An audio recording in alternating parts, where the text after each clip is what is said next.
line in the ceremony where the minister says if anyone has reason, to protest the union of this man and his wife, let him speak now or forever hold his peace. Now, these wedding ceremonies really have their Old Testament and their scriptural basis. I didn't realize the extent to which that's true. You come down the aisle, right down the middle, and the congregation's sitting on the right and on the left. Well, it's symbolic of the Abrahamic covenant, where Abraham came and walked up and down in the middle of the two parts of a sacrifice. And so there's a lot of symbolism, but this line about speak now or forever hold your peace actually comes from the Old Testament, where if a father hears a daughter making a vow regarding something and he doesn't speak up, then the vow shall be held. Why? Because your silence is your consent. And then Bill Federer, this great, powerful reformer, educator, teacher that is part of the Courage Tour faculty we had, he's like a walking Hillsdale College curriculum, this guy. He lays it down, boom, that your being silent in the eyes of God and Scripture, when you see certain things happening in your nation, is a form of your tacit agreement, approval, and endorsement, because your silence is consent. That's one of 5 truth bombs that exploded over the audience when Bill Federer shared. And I decided I was going to give you the full enchilada. We're not just going to give you the typical 25 or 29-minute segment. I'm going to give you the whole 49 or 50-minute segment right here. You're going to devour this. And then if you're watching with the PowerPoints, oy vey, you're going to love it. If you're in a podcast, you got to realize every point he's making, he has a PowerPoint for you. So you want to go on Facebook or on YouTube and catch the completely unfettered Bill Federer. And as the only thing I could think of that in our product catalog of things that we do here as an organization that can match this is he renews your mind like cellular. He brings clarity to you. And the Level 10 Matrix, I want to say this right now, the Level 10 Matrix product is probably the only therapy, the only strategy that I've seen that is reversed cognitive cloudiness or confusion off of people that are especially the older demographic, and it actually reversed many of the symptoms of brain fog and such. And that's just one of the testimonies. We've had remarkable testimonies of people from Pastor Shirley, who shared with us about her own journey from cancer into healing. And I want you guys to all be able to get the Level 10 Matrix information. So go to level10matrix.com. And make sure that you or contact us. Call us at 1-800-361-2270. If you're watching on Facebook or on Instagram, put the word Matrix down in the comments, and I'm going to show you how before you medicate, before you operate, at least seek the science to regenerate, because you might find that the missing piece is not what you thought it was. Make sure you go to level10matrix.com and check it out and enjoy the Professor Bill Federer today on our very special broadcast taken live from the Courage Tour, where we're listening to him in the audience in the 7 battleground states where God's people are being equipped with knowledge and power. Thank you, Lance. I can't live up to that introduction, but it's an honor to be with you. Well, I have a PowerPoint, as he mentioned, and I'm going to had a project years ago. I wanted to research every single century of recorded human history to find out what the most common form of government is, and it's kings, basically gangs. But before I get into that, nationalism. We hear about Christian nationalism. Quickly, nationalism is the opposite of globalism, right? And there are people that want a global government, like Klaus Schwab, where he said by the year 2030 you'll own nothing and be happy, very similar to Karl Marx, who said the theory of communism may be summed up in a single sentence: abolition of private property. So you'll own nothing, right? And so Klaus Schwab wants world communism. And anyway, second, nationalism depends on the nation. And so if you're in a socialist nation or an Islamist nation or a communist nation, there are no individual rights. Our nation, you have individual rights from a creator, and it's government from the consent of the governed. So you get rights and you're in charge. That's a good thing. wouldn't we want to preserve a nation where we get rights that the government can't take away and we're in charge? So Lincoln said, our fathers brought forth on this continent a new nation, conceived in liberty, dedicated to the proposition that all men are created equal, that this nation under God shall have a new birth of freedom, and that government of the people, by the people, for the people shall not perish from the earth. So we want to preserve a nation where it's government of the people, by the people, for. In other words, we're in charge. Thirdly, Christian nationalism used to be called Christian patriotism. Do you know any pro-life group that calls itself anti-abortion? There are none. Pro-life groups call themselves pro-life. Why does the mainstream media always call pro-life groups anti-abortion? Negative word association. They're picking a word that they don't call themselves, but so why do they call Christian patriots Christian nationalists? Because they know that word has a negative connotation, right? Because it was used against the socialist countries like the National Socialist Workers' Party in Germany called Nazi, but it used to be called Christian patriotism, and every president, Democrat and Republican, was in favor of it. So George Washington said, to the distinguished character of patriot, it should be our highest glory to laud the more distinguished character of Christian, right? Patriot, Christian. Lincoln, in his inaugural address, said intelligence, patriotism, Christianity, and a firm reliance on him who has never yet forsaken his favored land are still competent to adjust in the best way all our present difficulty. He mentions patriotism and Christianity right next to each other in his inaugural address. Theodore Roosevelt, Lincoln, Republican, freed the slaves. Ulysses S. Grant, Republican, started the Department of Justice to stop the KKK that the Democrat Party had started in the South, right? A sort of an under-the-table group. And then you had Teddy Roosevelt, Republican. He's the first president to have a black man in the White House for dinner, Booker T. Washington. But the Democrats in the South had lynchings, about 4,000 are documented, plus lots more. But anyway, Theodore Roosevelt said, the mob lynches a Negro. Every Christian patriot in America needs to lift up his voice in loud and eternal protest against the mob spirit. So he says Christian and patriot, right? And so FDR, Democrat, he passed out Gideon's New Testaments and Book of Psalms to all the soldiers in World War II. He wrote the foreword. Could you imagine a president passing out New Testaments? Today it would probably be, Korans and Bhagavad Gita's and Satanist books, who knows?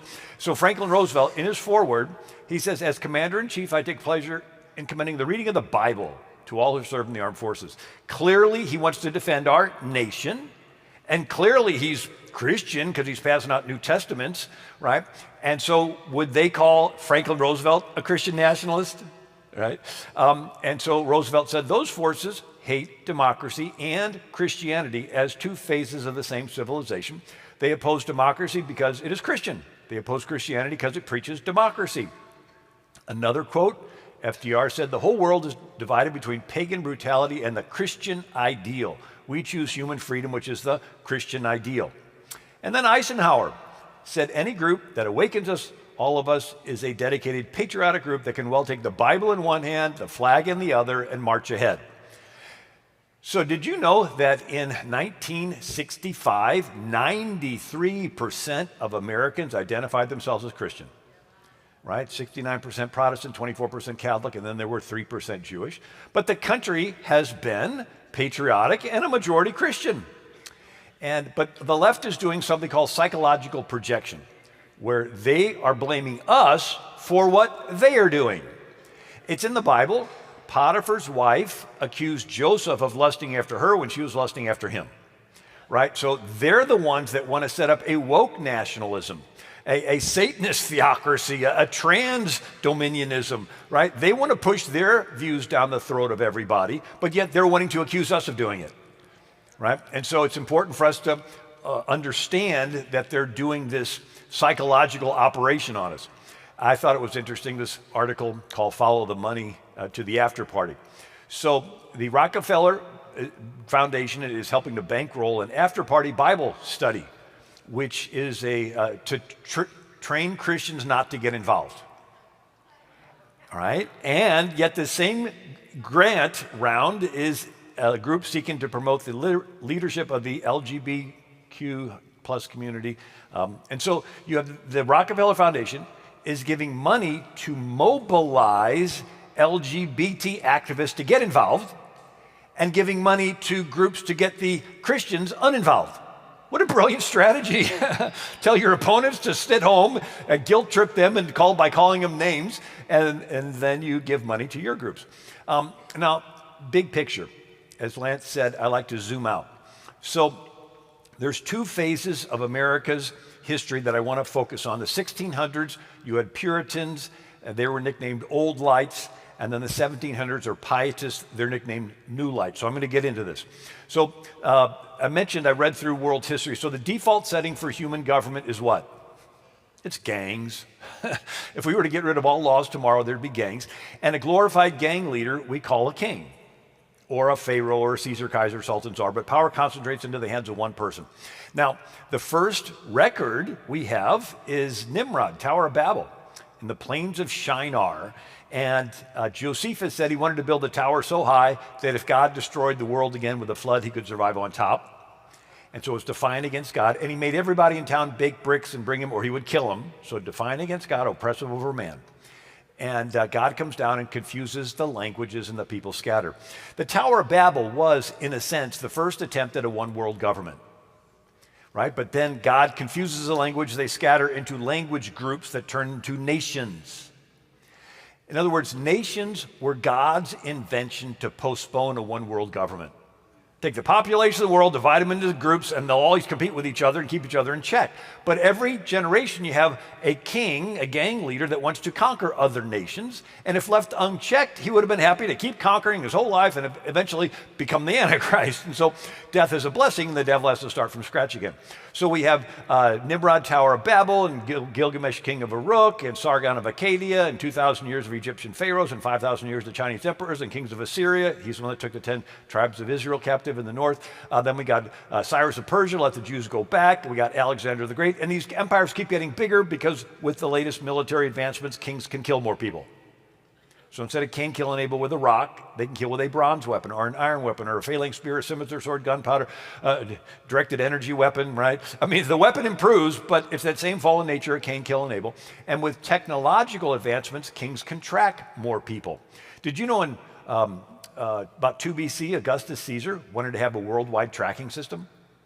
It's called the census, a tax enrollment. If he could have had 5G and cell phones and facial recognition software, he'd have been tempted to use that. So these kings want to control larger areas and track larger areas. And you got Aschamite Empire in Africa and Attila the Hun and Justinian. And then Islam comes along. And then Charlemagne and then the Vikings and Genghis Khan. In the 1200s, he conquers from Korea to Hungary, kills 30 million people. He'd have been glad to be a world leader. Tamerlane, Ivan the Terrible of Russia. Then across to this hemisphere, and you got Montezuma, right? And they're ripping hearts out of captured slaves to the sun god in Atahualpa and Inca Peru, and the king of Spain. The sun never set on the Spanish Empire, and then the French Empire, and then the British Empire. But one thing we observe is that the most common form of government is kings, and what the king believes his kingdom has to believe. Remember Nebuchadnezzar says, bow to my statue or I'm going to throw you in the fiery furnace. I don't care if you have a warm feeling in your heart for my statue, you bow. And so kings want to it's considered treason to not believe exactly the way your government believes. Reformation comes along, I'm skipping lots of stuff, but now you have large percentage of kingdoms believing something other than the king. And so you have Switzerland, Calvinist, Scotland, Presbyterian, Holland, Dutch Reformed, Northern Sweden and Germany, Lutheran.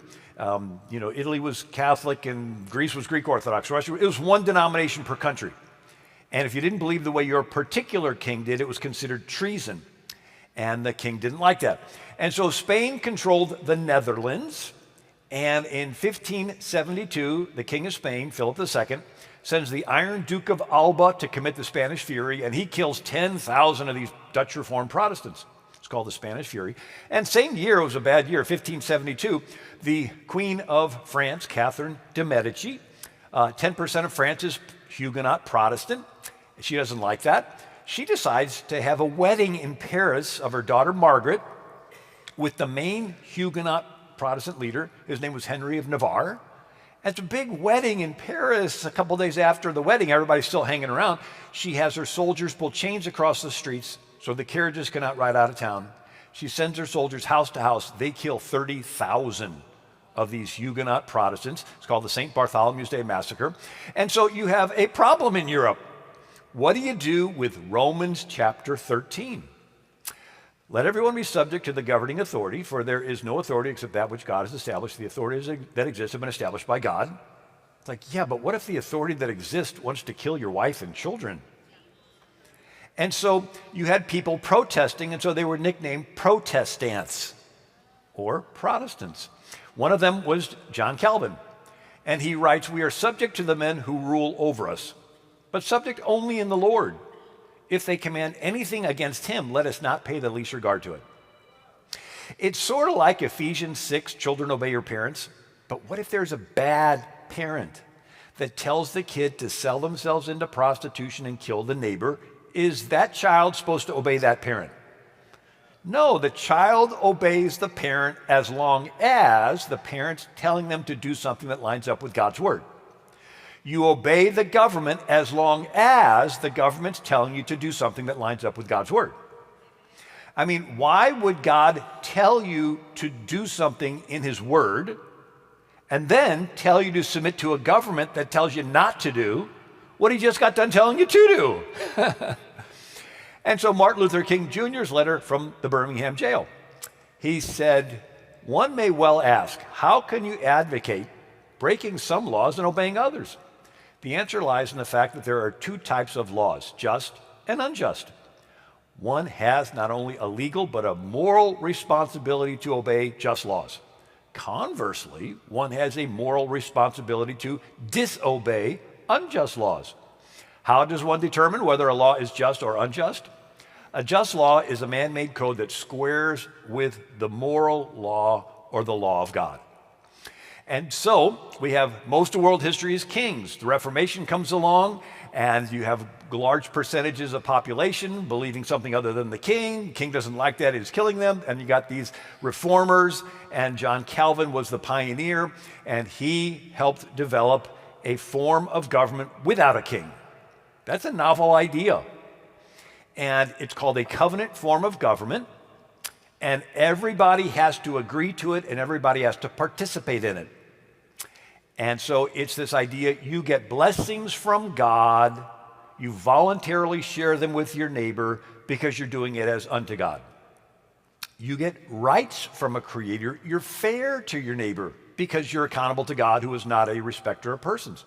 It's a way to keep order in society with no government, with no police. And so where did these Puritans, these Calvinists get this idea? From the Bible. But what part of the Bible? The first 400 years out of Egypt before King Saul.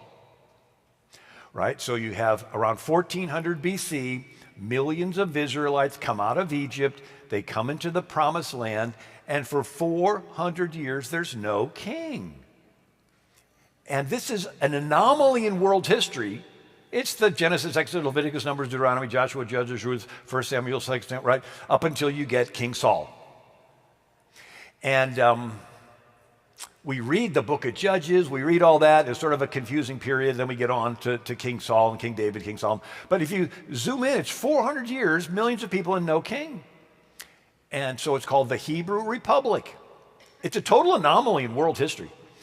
And so these Puritans that studied this were nicknamed Christian Hebraists, and that's why they taught Hebrew at Yale and Harvard.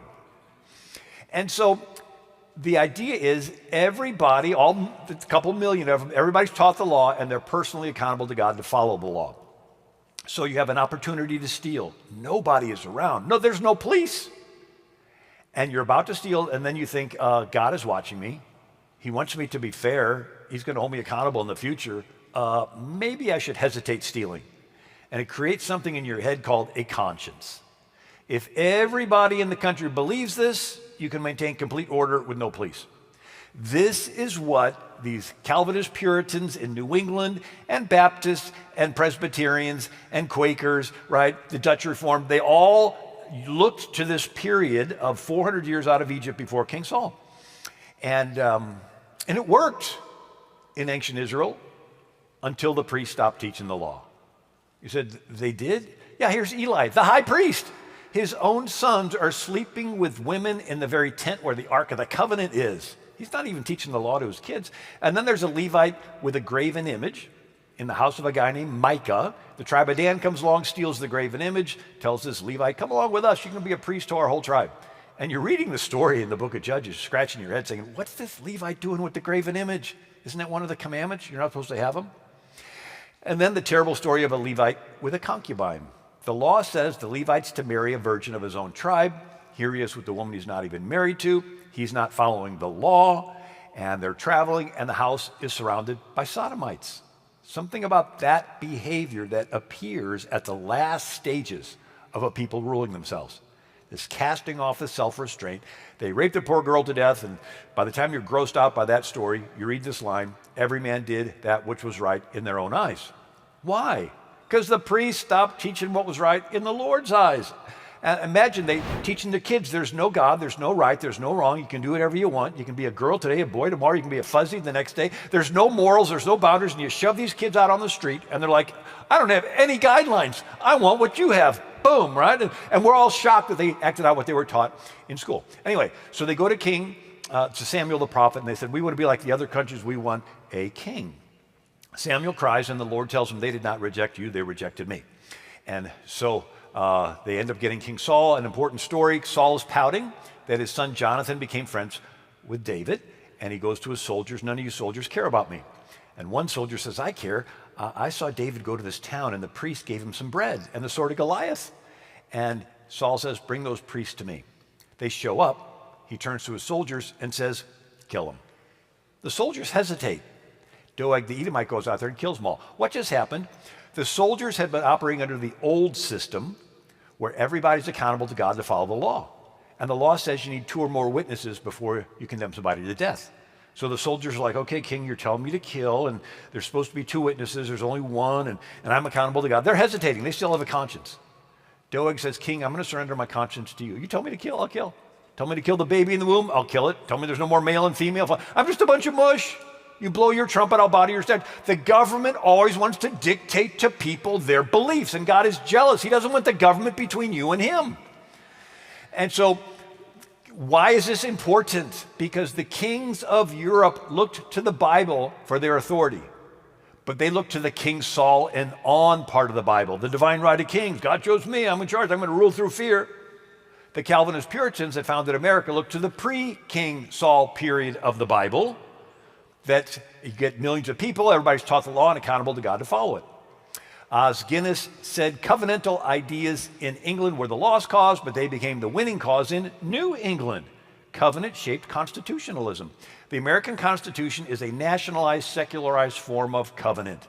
Covenant lies behind Constitution, and the word federal is Latin for covenant. We have a covenant form of government in America where we can rule ourselves without a king bottom up. And so the King of England turns up the heat, and you have 20,000 Puritans flooding into New England, and you have pastors and their churches founding communities.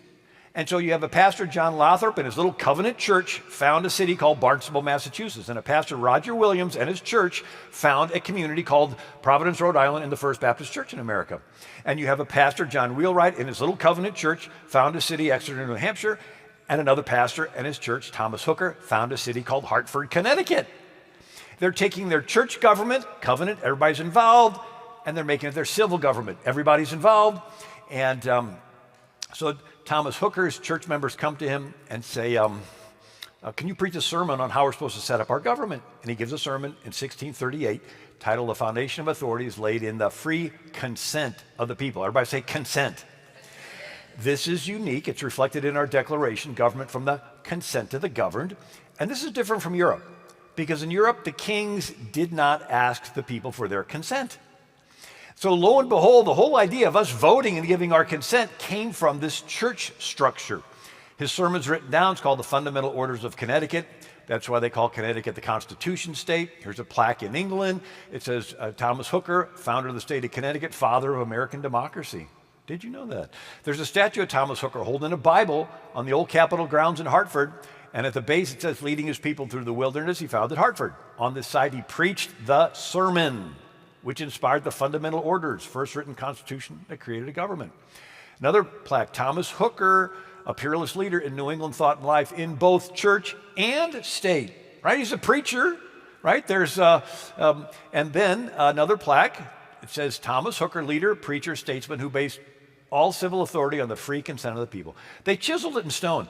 You don't appreciate it until you zoom on and look at all the history. At this time, you have Russian czars, Muslim sultans, Indian maharajas, Chinese emperors, Japanese emperors, African chieftains, kings of Spain. The whole world is kings. And you got this little greenhouse in America where you have people giving their consent, and it came from these Calvinist Reformed churches that came from the Reformation, that came from the Bible, what part of the Bible? That first 400 years out of Egypt before King Saul. And so the people that say, well, you just got to submit to the government, they need to move over to Europe, over to communist China, over to North Korea, where they're ruled by a dictator, a monarch, a king. If you want to be in America, you realize that you are supposed to give your consent to what happens. Anyway, more plaques. And so this is an interesting one. Thomas Hooker's congregation established the form of government upon which the present Constitution of the United States is modeled. Do you grasp the significance of that? Church government influenced the civil government. So in New England, instead of separation of church and state, it was the pastors and churches that created the state. How could you say pastors don't preach on politics when it's the pastor's sermon that's their constitution? How could you say church members don't get involved in politics when all there was in Hartford was the church members? They were founding the city. And so the word polis is Greek. It means city, like Indianapolis. Politics is the business of the city. And in the city of Hartford, all there was the church. They had one building called the meeting house. That's where the pastor would teach the Bible, and that's where they would do their city business. The word synagogue means meeting house. That's where the rabbi would teach the law, and that's where they would do their city business. I mean, why build a separate building just to talk about a different topic? So when the revolution starts, the British send over a military governor, Thomas Gage, and he outlaws meeting houses, outlaws gatherings. We're going to shut down the churches. We don't want you getting together, right? He says, you just obey government mandates. I got a mandate from the king, you're just going to obey. I don't need you giving your consent to anything. And we're like, no, in America, nothing happens unless we give our consent. And he's like, no, you obey government mandates. And we're like, no, nothing happens unless we give our consent to it. He's like, no, you're a zombie, you're a robot, you do what you're told. When the government issues a mandate, you just blindly surrender your conscience and obey. And we're like, no, nothing happens unless we give our consent to it. It turns into a revolutionary war and we win. And we set up a form of government where we, the people, rule through our consent, government from the consent of the governed. So Romans 13 is understood differently in a monarchy versus a republic. Monarchs have subjects who are subjected to their will, right? So subjects submit to the king. In a republic, the citizens are the king. That right there would solve a whole lot of problems. You have these people studying theology and they're not studying history, they're not studying government. It's like, hello, in America, the citizen is the king. It's a Greek word, it means co-king, co-ruler, co-sovereign. Subjects obey. Did you want to get a picture of that? Right? So subjects submit to the king, republic, citizens are the king. Subjects obey, citizens give consent. And so that's the 1600s. It's this revolutionary century where we come up with a form of government where you can have people ruling themselves without a king, bottom up. But after a century, it got spiritually dry. And you had some of them saying, you know, God has a great plan for your life, marriage, family, church, or government. Find out what the plan is, put it into place. And it got so plan-focused, it was only a plan. You're just learning the system. It got so dry, they were nicknamed old lights. And some of them said, you know what, God is so smart, he already knows who's going to end up in heaven, so don't even bother preaching the gospel. And so you had David Brainerd expelled from Yale because he said his professor was as spiritual as a chair. And so in the 1700s, you have the new lights. They said, look, it's more than a plan. You have to have an experience with Jesus. And when you do, you're going to live holy and withdraw from worldly things like bars and brothels and government. Wait, what was that last thing? Well, let's take this apart. So in 1517, Martin Luther starts the Reformation. He had a personal revelation, the just shall live by faith. Very personal. So much that he was willing to stand up to the most powerful guy in the world, the king of Spain. But some German princes said, this is my chance to break away from Rome. Kingdom of mine, I just decided you're all Lutherans. People say, okay, great, king, we're Lutherans now. What do we believe? So for the people in the kingdoms, it's not the same personal experience Martin Luther had. It's just a new state doctrine. So a revival movement starts called pietism that said being a Christian is more than state doctrine. Even if it's good doctrine, you have to have an experience with Jesus. And when you do, your life will change and you won't do worldly things anymore, like go to bars and brothels and lewd theater and get involved in worldly government. And it turned into the German concept of the two kingdoms, the kingdom of the government, the kingdom of the church. The two don't touch. And so where the Puritan says, you be involved in both. Everybody's involved in the church. Everybody's involved in the community. You can do two things. You can be a spouse and you can be a parent. Two totally different roles. But one person can do them. You can be involved in church and you can be involved in government. You can do both. No, but these pietists, these new lights, said, no. When you become a Christian, you have to withdraw from worldly things like government. So it's just the church. Just be involved in the church. Well, I have a question. If all of the spiritual people withdraw from the government because they want to be holy, who's left? Who's left in the government? The ungodly, right? The unspiritual. Well, since they're unspiritual, what are they going to do? They're going to yield to their selfish ambition. And they're going to end up ruling the government top down, and they can't resist the temptation to rule the church top down. And so you had German princes donating money to these pietists to say, hey, here's some more money, teach your people not to get involved in my business, stay out of my hair. And you had 4 centuries of that allowed Hitler to put Jews on train cars, and they're going right past the church crying out for help. And they're hearing the Jews crying for help, and the church's response was, well, that's the government doing that, and we're the church, and we can't get involved in government stuff because we're over here and they're over. So let's just sing praise songs to Jesus louder. Can anybody see there's something wrong with that picture? And so, now I have to give credit where credit's due. The Pietists did preach revivals, and you had the Moravians going around the world, and they influenced John Wesley, and the Wesleys influenced George Whitefield, and he preached this Great Awakening Revival up in America. It was great, but the byproduct was if you really become a Christian, you should not be involved, and one of them was Henry Muhlenberg, founder of the Lutheran Church in America, and he was a Pietist. Don't get involved. He had 2 sons, John Peter Muhlenberg, Frederick Augustus Muhlenberg, and they're not get involved type guys. And the revolution starts. And John Peter Muhlenberg goes to George Washington and says, I want to help. Washington says, I'm going to make you a colonel. Go get your men. He goes to church, preaches a sermon out of Ecclesiastes. There's a time to gather stones, a time to scatter stones, a time to embrace, a time to refrain from embracing, a time to preach, and a time to fight. And he takes off his black clerical robe, and underneath he has a uniform of an officer in the Continental Army. He has an altar call, 300 men of his church kiss their wives goodbye, right off to become the 8th Virginia Regiment. And his statue is in the U.S. Capitol because he became a congressman. Now his brother, Frederick, is writing letters to John Peter saying, you have become too involved in matters which, as a preacher, you have nothing whatsoever to do. John Peter writes back accusing Frederick of being a Tory British sympathizer. Frederick writes back and says he could not serve 2 masters. Right? The government, the church, the 2 don't touch. I got to pick one. I'm going to pick the church, so I can't get involved in the government. And then the British invade New York, and they burn Frederick's church. And then he decides, maybe I do need to get involved. He becomes a congressman, and he gets elected the first Speaker of the House. Right? Mike Johnson is the Speaker. The very first Speaker of the House was a Lutheran pastor, pietist, uninvolved, turned getting involved, Frederick Augustus Muhlenberg. And what did they pass in that first session of Congress? The First Amendment. Does anybody think that these 2 pastors, John Peter and Frederick Augustus, they're both in that first session of Congress, they're both passing the First Amendment. Does anybody think that they would vote to outlaw themselves? Pastors aren't supposed to be involved in politics, even though we are pastors and we are involved. No, the First Amendment, as well as the first 10 amendments, were handcuffs on the federal government to keep it from becoming a big federalized monster like King George III ruling through mandates.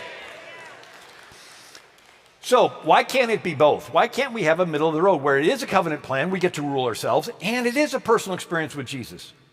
I mean, think of it. Yes, it is a personal experience with Jesus. Thank God for that. But don't you want to leave a country to your kids where they have a chance to have a personal experience with Jesus? Because if you don't get involved, what they're teaching your kids is there is no God. And if he does exist, he is messed up. He's put in men and women's bodies, and you have to have operations to fix them. He's either powerless and confused, or worse yet, he's sadistic. And if that behavior's not sin, what behavior? Sex outside of marriage. You know, all the little library books with all these graphic pictures they're showing these little kids. If sex outside of marriage is not sin, arguably there are no sins. And if there's no sins, you don't need a Savior to save you from your sins. What an irony. Christians who believe the gospel are letting their children be taught an Antichrist gospel. I'm enjoying my personal relationship with Jesus so much that I'm going to not get involved so my kids will be taught the Antichrist gospel, if there is no God and there are no sins and you don't need a Savior, right? So the most important thing is to bring people to Christ. The second most important thing is to preserve the freedom to do the most important thing. Now, to those that think it's holy not to be involved, and we've all met people, oh, our church, we just preach the gospel. We just preach Jesus. We don't get involved in politics. We all met those. I have a question for them. What do you do with Numbers chapter 30? It's the silence equals consent chapter of the Bible.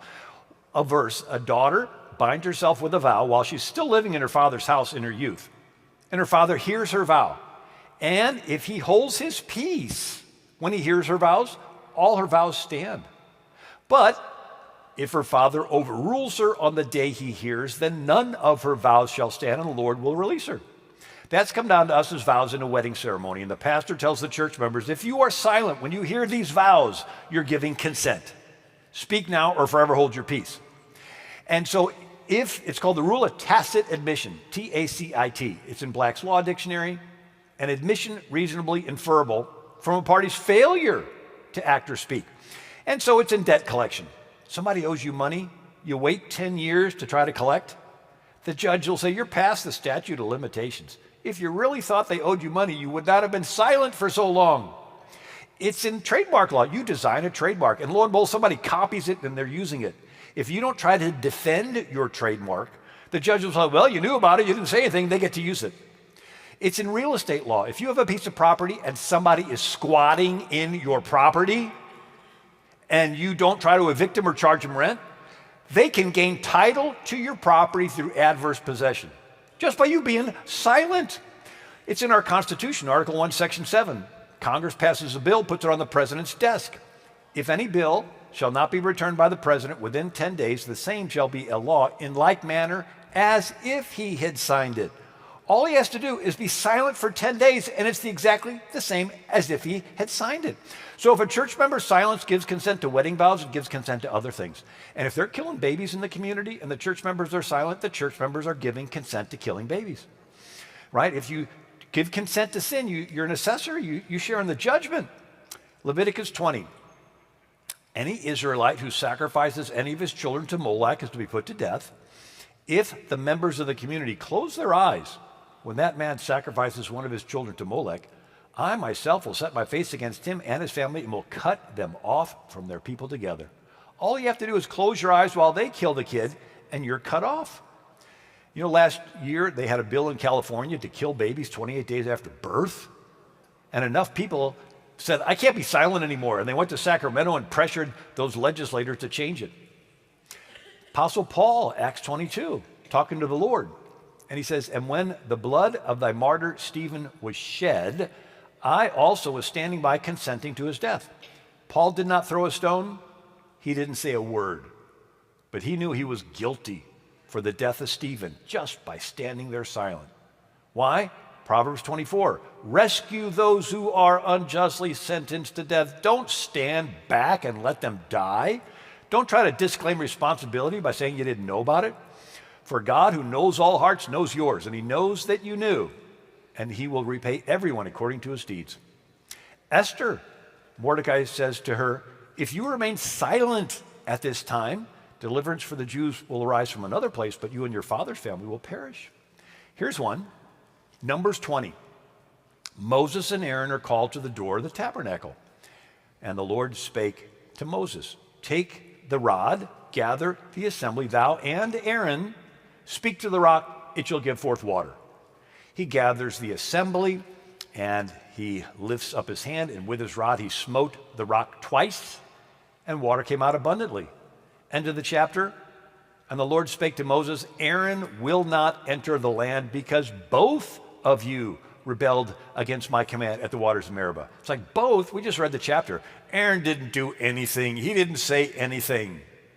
Yeah, that's just it. He was at the door of the tabernacle. He heard God say, speak to the rock. When Moses lifted up the rod the first time and hit the rock, it probably took Aaron by surprise. When Moses lifted up the rod the second time, Aaron knew what was coming, and he didn't protest. He didn't say, well, Moses, hold it. I was there at the door. I heard God say, speak to it. No, he was silent, and in that instant, Aaron was guilty. Moses's was a sin of commission. Aaron's was a sin of omission.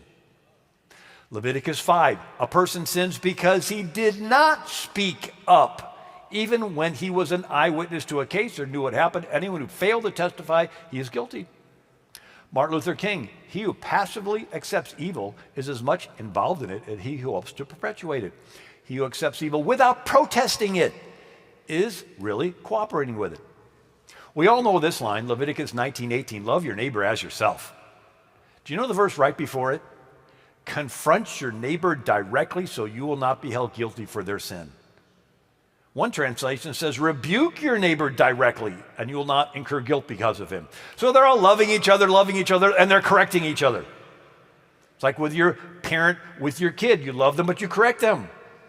Right? So I was reading the thing, they're going through transition. Just accept them, just accept them. You love your kid and you correct your kid. Look, if you let them do whatever they want, they'd feel like eating candy all day long. Proverbs 9:8, rebuke a wise man, and he will love thee. Ecclesiastes 7, it's better to hear the rebuke of the wise than the song of fools. New Testament, Luke, if your brother sin, rebuke him. 2 Timothy 4:2, preach the word. Be instant in season, out of season. Reprove, rebuke. Now, you can do it nicely. 1 Timothy 5:1, rebuke not an elder, but entreat him as a father. What does entreat mean? It doesn't mean being silent. It means you're saying something politely, right? And so they have a tactic. Their tactic is to guilt trip Christians into being more Christian than Christ. They say, if you're really a Christian, you will be silent while we teach your kids something Jesus would never teach the kids, right? The trans agenda. I mean, would Jesus teach the trans agenda? We know what Jesus taught, Matthew 19. He who made them at the beginning made them male and female. These precious little kids made in the image of God. I mean, think of the insanity. School counselors who cannot even define what a woman is think they are able to tell a boy he's supposed to be a girl. It's like, you can't even define girl. How do you know he's supposed to be one? It's insanity. And the church is just sitting back. And Jesus said, if you cause one of these little ones who believes in me to stumble, to fall into sin, it would be better for you to be thrown into the sea with a large millstone hung around your neck. So it's going to be a rude awakening for all those church members that think, we're just preaching Jesus, we're just preaching the gospel, we're not going to get involved, when they wake up and realize that they've been silent. They've been giving consent to all that wicked stuff, and they're inviting the judgment of God on their heads. Now, a scriptural case can be made that God cares about children, right? And so the answer is local, local, local. We can't do everything, but we can do something. And one observation is that there are more people in churches in a community than vote in a school board race. If we all just said, look, we don't agree with every church on everything, but none of us are happy with what they're teaching the kids, let's pick some mama bear, get behind her and vote her in. And then once she's in, pack out that school board meeting early so she doesn't get beat up on, right? And we can begin to turn it around. And I'm convinced if the church can just take responsibility for these little children that Jesus loves in their neighborhood surrounding their church, all the other races will take care of themselves. The people that want to run for something, they'll learn how the blood vessels that have gone there, they'll learn how it all works. All they need is the blessing from the pastor that it's okay for them to be involved. And so there's different groups, right? There's Turning Point Faith right out there. And they want to help pastors. Dran Reese with the Truth and Salt and Light Coalition. Now, an observation. As more power concentrates into fewer hands globally, God's counterbalance is to get more people involved locally, right? Klaus Schwab, George Soros, and Zuckerberg, they're all concentrating more and more power in fewer hands. Well, guess what? God's counterbalance is to get more and more people. I think God is setting us up for a revival, and there's not going to be one or two or a handful of preachers getting the credit. It's going to be the entire body of Christ getting involved, each person doing what gift they got them. They're all going to participate like in this covenant form of government. They're all going to get involved, and Jesus alone will get the glory. America is under a spirit of delusion. America has abandoned God. Women are being used as pawns, which is exactly what the left does. We had given the keys to our church to the government and said, government, you run this church. You make the decisions for me. When we vacate the public square and leave that to chance, something fills the void. When liberty hangs in the balance, and your children, your grandchildren, your nieces and nephews come to you and they say, where were you when tyranny knocked on our door? What are you going to tell them? What's it actually going to take? Seriously, what kind of trigger point will cause the church just to come out of this zombie stupor and say, okay, that's it, I've had it? The church shouldn't be in a bunker waiting on the rapture, but ought to be invading the mountains of influence for the glory of God. We have to save our nation. We have to save our children. We don't have the luxury of disunity. I don't have to agree with you on everything. We need to fight for this nation together. Together. Courage is not the absence of fear. Courage is the absence of allowing fear to dictate the outcome. My job for all of you is to find the unfinished assignment, because America is too young to die. Fighting for liberty and freedom is difficult. It is hard. Choose your heart. Where the mothers will suddenly see and perceive the organized threat against their little boys and their little girls, and that they will rise up. Because you've got a nation to save. You've got grandchildren to save. This is for the states we're going to. It's for the souls that are coming in. And this courage tour is so important because we must stand. We must move into the public square. And I heard the Lord say this over you tonight. Oh, we say now, you haven't seen anything yet.